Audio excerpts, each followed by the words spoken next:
அதோ உன் மகன் என்றார். பின்பு அந்த சீசனை நோக்கி அதோ உன் தாய் என்றார். யோவான் 19:26-27. தேவன் மிகப்பெரிய ஒரு போராட்டம், மரண போராட்டம். சாதாரண நமக்கு ஒரு சின்ன சிக்கா இருந்தால் கூட நம்ம ஒருத்தவங்கள்ட்ட பேசுவதற்கு ரொம்ப யோசிப்போம். ஆனால் ஆண்டவராகிய இயேசு கிறிஸ்து வானத்தையும் பூமியும் படைத்தவர், நம்மையும் படைத்த அன்புள்ள தேவன், மரண படுக்கையின் வேலையில் கூட பார்த்தீங்கன்னா தன்னுடைய கடமைகளை செய்வதில் மிகவும் கனமுள்ளவராய், மிகவும் தகுதியுடையவராய் காணப்பட்டார்.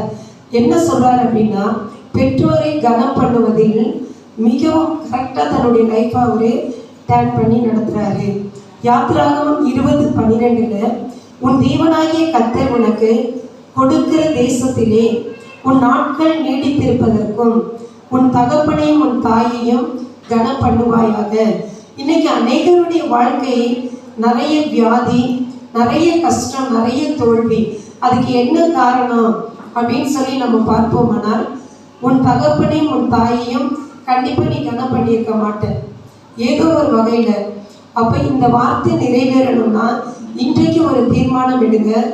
என்னுடைய தகப்பனையும் என்னுடைய தாயையும் நான் வாழ்ந்திருக்கும் காலம் வரை நான் அவர்களை கனம் பண்ணுவேன் என்று ஒரு தீர்மானத்தை எடுக்கும்படி கர்த்தர் விரும்புகிறார். உபாகமம் 5:16 இது சொன்ன எல்லா வார்த்தைகளையும் ரிப்பீட்டாக சொல்லிட்டு நீ நல்லா இருக்கணும்னு நினைச்சா, ஒருவேளை நிறைய புலம்புவோம், என் வாழ்க்கையில நான் நல்லாவே இல்லை, ரொம்ப கஷ்டப்படுறேன், எதை தொட்டாலும் எனக்கு பெரிய ப்ராப்ளம் அப்படின்னு நீங்க சொல்றீங்க அப்படின்னா, உன் தேவனாகிய கர்த்தர் உனக்கு கட்டளை இட்டபடியே, தேவன் நமக்கு என்ன கட்டளை இட்டாரோ அதன்படி நாம் செய்து உன் தகப்பனையும் உன் தாயையும் கனம் பண்ணுவாயாக அப்படின்னு சொல்லி சொல்றாரு. அப்போ தேவன் சொல்ல வார்த்தை நம்ம இருதய பலகையில அது மிகப்பெரிய ஒரு கிரீடமாக நாம் வைத்துக் கொள்ள வேண்டும். உனக்கு நன்மை உண்டாக வேண்டுமானால்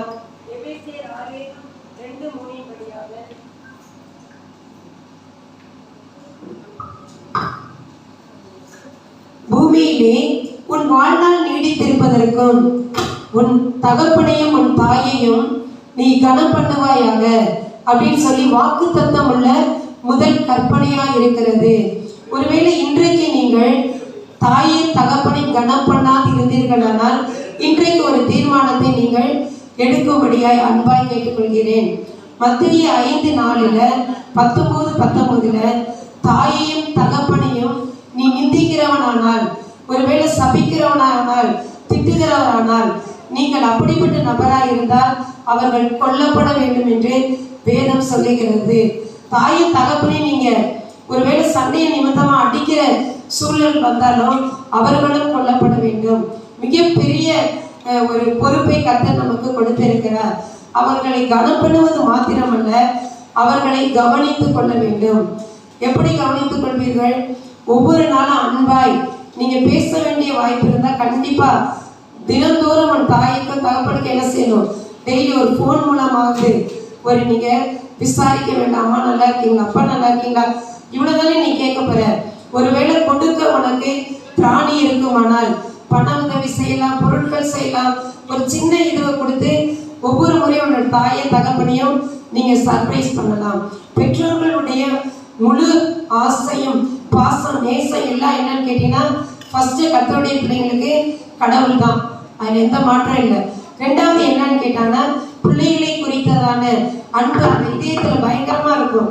நான் பெற்ற பிள்ளை நல்லா இருக்கணும், சுகமா இருக்கணும், நல்ல ஆசீர்வாதமா இருக்கணும். உங்களை நேசிப்பதற்கு முதலாவது கடவுள், இரண்டாவது உங்களை பெற்றவர்கள் உங்களை அதிகமாய் நேசிப்பார்கள். அப்போ உங்க நேசம் எப்படி இருக்க வேண்டும்? உங்கள் நேசம் குறைவாய் இருக்குமானால், அது நிமித்தம் தாயும் தகப்பனும் மனம் வருந்துவார்களானால் நீங்கள் எண்ணத்தை சாதிப்பீர்கள். தேவன் விரும்புகிறது இதைதான். முதலாவது தேவனுடைய கற்பனைகளை முழு மூச்சோடு, முழு இருதயத்தோடு, முழு அன்போடு, முழு பலத்தோடு நேசிக்க வேண்டும். இரண்டாவது தன்னைத்தான் நேசிப்பது போல பிறரை நேசிக்க வேண்டும் என்பதுதான் நம் தேவனுடைய கட்டளையா இருக்கிறது.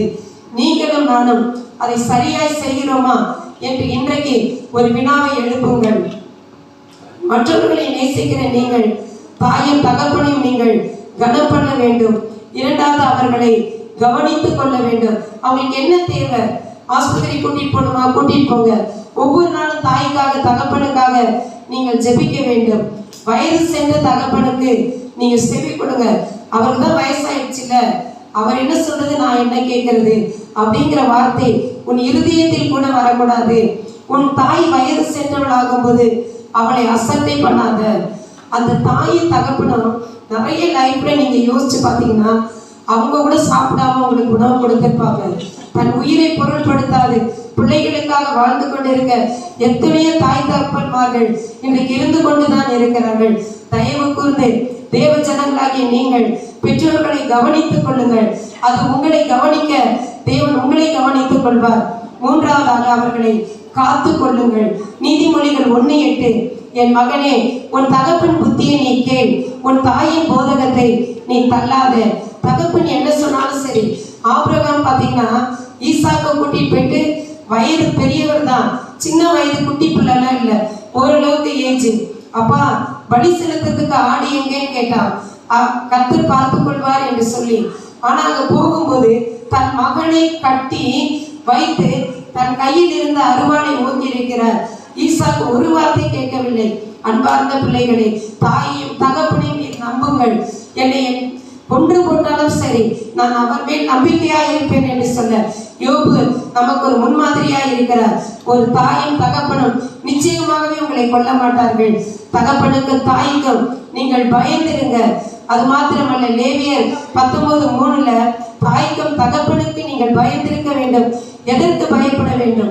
பொய் சொல்வதற்கு, திருடுவதற்கு, பாவம் செய்வதற்கு, கர்த்தருக்கு நீங்கள் பிரியமாய் வாழ்வதற்கு பயந்துதான் இருக்க வேண்டும். என் ஓய்வு நாளை நீங்கள் ஆசரிக்க வேண்டும் என்று சொல்லி கர்த்தர் விரும்புகிறார். கர்த்தருக்கு பயப்படுதலே முதலாவது தேவன் நமக்கு கொடுக்கிற மிகப்பெரிய ஞானமா இருக்கிறது. தேவனுடைய சமூகத்துல 2 அல்லது 3 புத்தகங்கள் வைக்கப்பட்டிருக்கிறது. ஒன்று ஜீவ புஸ்தகம், இரண்டாவது ஞாபக புஸ்தகம் இருக்கிறது. இப்படிப்பட்ட புஸ்தகத்தில் நமது பெயர்கள் ஒவ்வொரு நாளும் எழுதப்பட்டு இருக்கும்.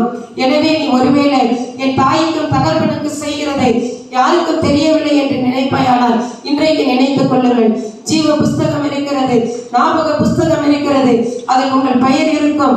அதில் தேவன் உங்களுக்கு டிக் பண்ணி கொண்டுதான் வருவார். கடைசி நாட்களில் நீங்கள் சரியாய் வாழ்ந்தால் மாத்திரம்தான் பரலோக ராஜ்யத்தை, நித்திய ஜீவனை சுதந்திரிப்பீர்கள்.